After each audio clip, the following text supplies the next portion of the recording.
Bismillahirrahmanirrahim. Assalamualaikum warahmatullahi wabarakatuh. Kaifa halukum? Ibu harap kalian semua dalam keadaan sehat walafiat. Oke, pada pagi hari ini Ibu akan memberikan penjelasan tentang materi kita, yaitu kana dan saudara-saudaranya atau kana wa akhwatuha.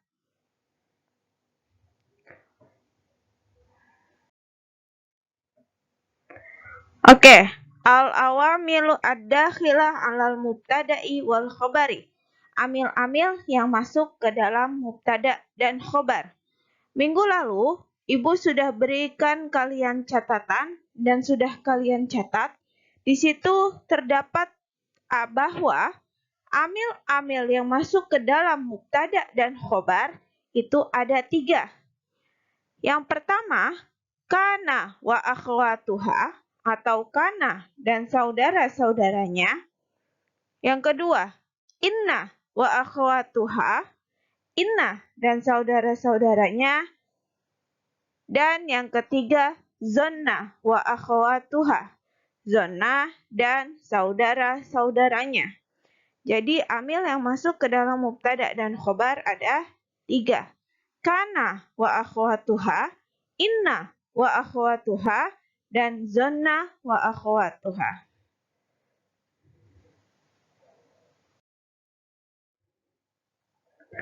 Oke, pada kesempatan kali ini Ibu akan menjelaskan terlebih dahulu tentang kana wa akhwatuha, kana dan saudara-saudaranya. Kana dan saudara-saudaranya ada 13. Ya, termasuk si kana ini ada 13. Apa aja? Kita lihat ya. Yang pertama, kana, amsa, asbaha, adha, zola, bata, soro, laisa, mazala, ma'anfaka, ma'fati'a, ma'bariha, dan ma'dama. Itu semua ada 13 ya.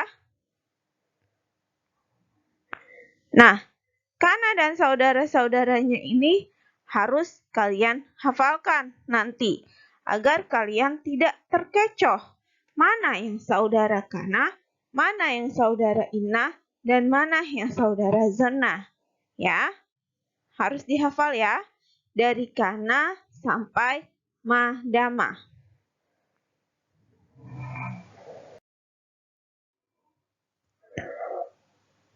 Oke, sekarang kita masuk ke amalu kana wa akhwatuha atau tugas kana dan saudara-saudaranya.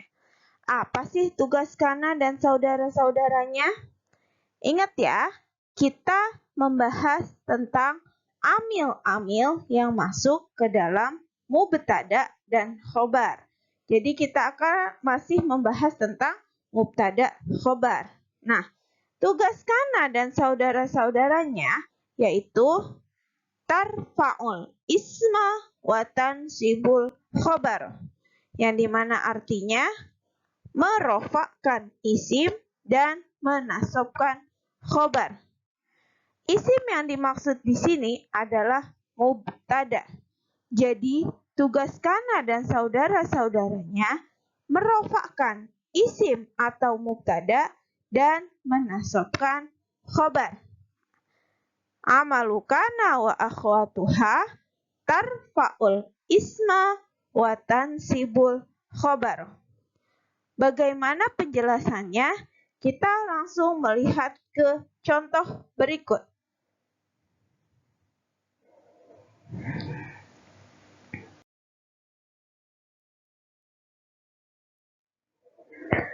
Al-amtilah, contoh-contoh. Ibu beri contoh dari isim mufrad terlebih dahulu. Zaidun qaimun. Di sini ada sebuah kalimat Zaidun qaimun. Kemarin kita sudah belajar. Zaidun merupakan isim yang terletak di awal kalimat, kosong dari amil-amil, di depannya tidak ada apa-apa.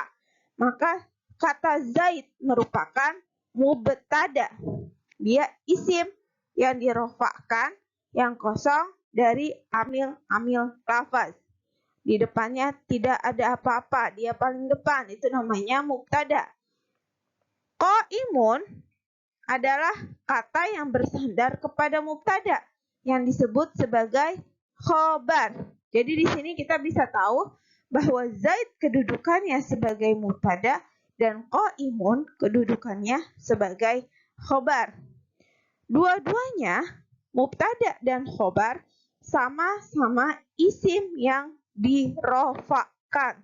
Jadi pada dasarnya mubtada dan khobar ada dalam keadaan rofa, dirofakkan, dua-duanya rofa ya. Lalu bagaimana jika kana masuk ke dalam kalimat ini? Maka kalimatnya akan berubah menjadi kana Zaidun qaiman. Kenapa berubah? Ketika kemasukan kana, tugas kana di sini yaitu tarfa'ul isma wa tansibul khobar. Merofakkan isim dan menasobkan khobar. Ingat ya, maksud yang dimaksud dengan isim adalah mubtada. Sekarang kita lihat mubtadanya Zaidun. Dari awal, mubtada adalah isim yang dirofakkan. Ketika kemasukan kana yang bertugas merofakkan isim, maka kata Zaid tidak berubah, tetap dalam keadaan rofa. Zaid di sini kita sebut sebagai isim kana. Ya. Dia dirofakkan. Tanda rofaknya dengan dhammah. Kalian masih ingat ya tentang bab i'rab? Tanda rofa ada 4. Dhammah, waw, alif, dan nun. Pada kata ini, Zaidun yang dalam kedudukan rofa, tanda rofaknya adalah dhammah. Sedangkan kata selanjutnya, qaiman. Kenapa berubah menjadi qaimun, dari qaimun menjadi qaiman? Karena asalnya qaimun itu sebagai khobar. Khobar adalah isim yang dirofakkan. Tapi ketika dia kemasukan kana yang bertugas tansibul khobar, menasobkan khobar, maka si khobar harus kita ubah dari rofa menjadi nasab. Karena dia isim mufrad, tanda nasab untuk isim mufrad adalah fathah.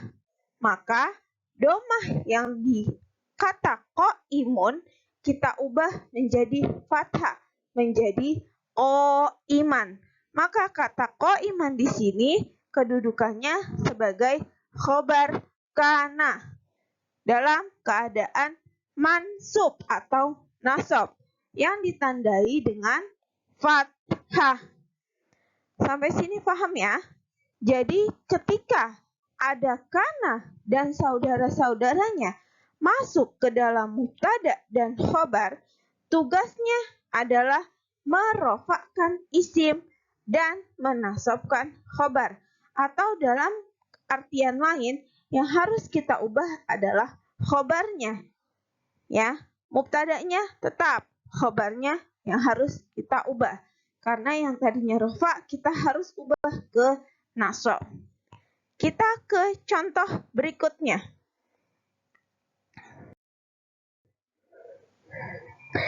Ibu masih memberi contoh dari isim mufrad. Contoh yang kedua, Muhammadun Rasulun. Kata Muhammad kedudukannya sebagai mubtada karena dia isim yang dirofakkan yang kosong dari amil lafaz atau ada di depan, tidak didahului oleh apapun. Maka dia sebagai mubtada. Dan kata Rasulun kedudukannya sebagai khobar. Jika dimasuki kana dan saudara-saudaranya, maka berubah menjadi kana Muhammadun Rasulan. Kenapa berubah menjadi kana Muhammadun Rasulan? Karena kana bertugas tarfa'ul isma wa tansibul khobar, merofakkan isim dan menasabkan khobar. Muhammad tidak lagi disebut sebagai mubtada, melainkan disebut sebagai ismu kana, isim kana, karena dia telah kemasukan kana, maka dia menjadi isim kana. Dalam keadaan rofa, tanda rofaknya yaitu dommah. Sedangkan rasulan tidak lagi menjadi rasulun, tapi berubah menjadi rasulan. Dia kedudukannya sebagai khobaru kana atau khobar kana, karena sudah kemasukan kana yang bertugas tansibul khobar, menasabkan khobar. Rasulan keadaannya nasab, tanda nasabnya dengan fathah. Oke, jadi untuk isim mufrad, tanda rofaknya dengan domah, tanda nasabnya dengan fathah. Kita ke contoh selanjutnya.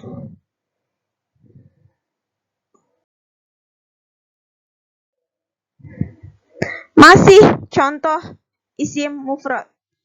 Kata selanjutnya, at-thalibu mahirun. Kata at-thalibu kedudukannya sebagai mubtada karena dia isim yang dirofakkan yang kosong dari amil lafaz atau terletak di awal kalimat.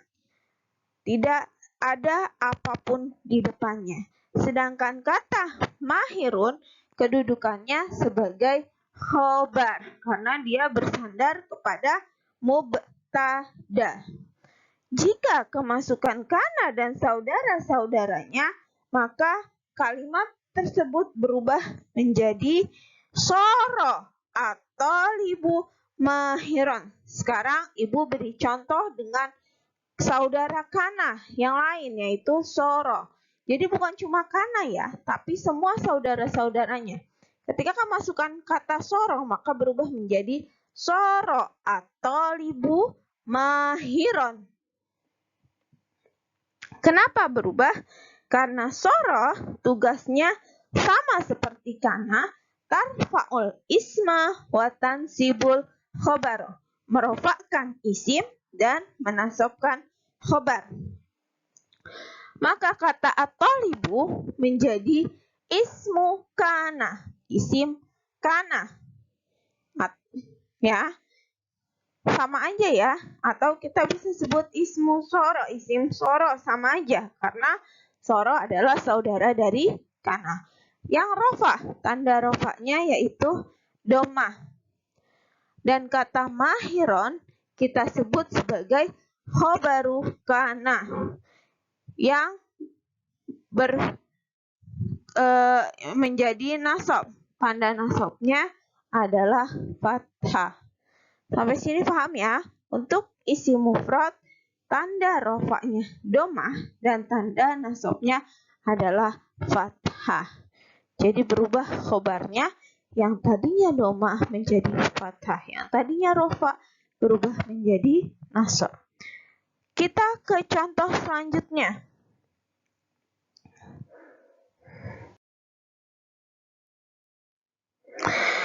Kali ini ibu beri contoh dari kalimat yang berbentuk isim tasniyah. At-thalibani mahironi. Kata at-thalibani berkedudukan sebagai mubtada dan kata mahironi berkedudukan sebagai khobar.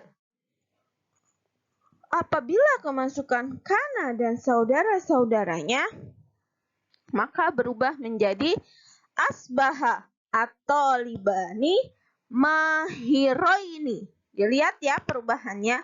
Yang awalnya mahironi berubah menjadi mahiroini. Kenapa berubah?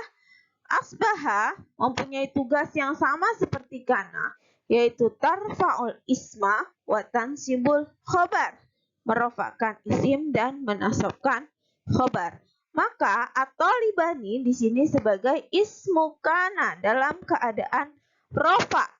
Tanda rofanya adalah alif. Untuk isim tasniyah, tanda rofanya adalah alif. Dan mahiroini kedudukannya sebagai khobaru kana dalam keadaan nasab. Yang tadinya dia rofa berubah menjadi nasab ketika kemasukan kana dan saudara-saudaranya. Tanda nasabnya dengan ya, dengan huruf ya. Jadi yang tadinya tanda rofanya alif berubah menjadi tanda nasab ya untuk isim tasniyah. Ya, ingat asbaha at-talibani mahiroini. Selanjutnya ke contoh yang kelima.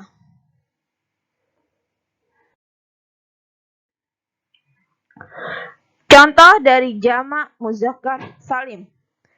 At-talibuna mahiruna. Kata at-talibuna kedudukannya adalah mubtada dan kata mahiruna kedudukannya adalah khobar. Jika kemasukan kana dan saudara-saudaranya, maka katanya berubah menjadi laisa at-talibuna mahirina. Kenapa berubah? Karena laisa memiliki tugas yang sama dengan kana, tarfa'ul isma wa tansibul khobar. Maka kata at-talibuna menjadi ismu kana. Dalam keadaan rofa, tanda rofanya adalah wawu. Untuk jamak muzakkar salim, tanda rofanya adalah wawu. Dan kata mahirina berubah kedudukannya menjadi khobar kana dalam keadaan nasab. Tanda nasabnya adalah ya. Lihat, kalimat awalnya mahiruna berubah menjadi mahirina. Ya, bukan mahiruina tapi mahirina. Paham ya sampai sini ya? Kita ke contoh yang terakhir. Yaitu contoh dari jamak muannas salim. At-talibatu mahiratun. Kata at-talibatu kedudukannya sebagai mubtada dan kata mahiratun kedudukannya sebagai khobar. Jika kemasukan kana dan saudara-saudaranya, maka katanya berubah menjadi kana at-talibatu mahiratin. Ya. Kana mempunyai tugas tarfa'ul isma wa tansibul khobar. At-talibatu kedudukannya adalah ismu kana. Rofa, dalam keadaan rofa, tanda rofanya adalah dhammah. Untuk jamak muannas salim, tanda rofanya adalah dhammah. Dan khobarnya mahiratin. Kedudukannya khobaru kana dalam keadaan nasab. Tanda nasabnya adalah kasroh. Lihat ya, yang tadinya kalimat awalnya mahiratun berubah menjadi mahiratin. Kenapa? Karena ketika kemasukan kana, tugasnya yaitu menasabkan khobar. Yang tadinya mahiratun dalam keadaan rofa, kita ubah ke nasab, maka menjadi mahiratin. Karena tanda nasab untuk jamak muannas salim adalah kasroh. Sampai sini paham ya?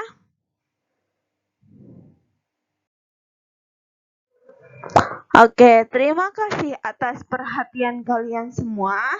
Jika masih ada hal yang belum dimengerti, silahkan tanyakan ke Bu Mufidah. Akhirul kalam. Wassalamualaikum warahmatullahi wabarakatuh.